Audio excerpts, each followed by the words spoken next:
गछरे चढ़ी पणस खाऊछि भालू। नवरंगपुर ब्लॉक अंतर्गत भतरा सेउनी गाँव में देखा मिली एभली दृश्य। आज सकाळे उक्त गाँवर बाबुली मिश्र फार्म हाउस रे एक विराट भालू पणस गछ उपर चढ़ी पणस खाउथिबार देखा मिली। खाद्य अन्वेषण में भालुटी गाँव में घर को घर बुलुथिबार अभियोग होइछि। भୟରେ ग्रामवासी निज बिलबाड़ी को मध्य जाई पारु नाहांती। गत किछि मास तळे भालू आक्रमण में जणे व्यक्ति मृत्यु घटिथिला। एबे पुणी किछि दिन हेबो भालुटी गाँव में बुलुछि। तेबे एने ग्रामवासी वन विभाग को खबर देथिबा सूचना मिली।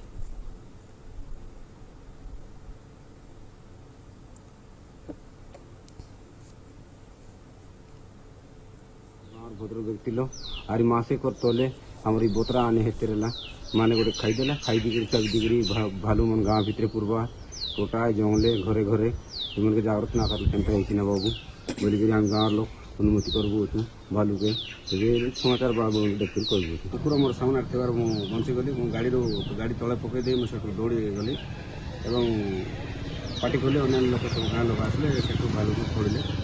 तो गत 15 दिन होगा भालू प्रतिदिन आहरी गाँव मुई लोक घर पशि कार घर सन्ध्या बेले किए देखते कि गलु गाँव भद्र व्यक्ति लो आरी मासे कर तोले हमारी बोतरा आने हेतेरला माने गोटे खाईदेला।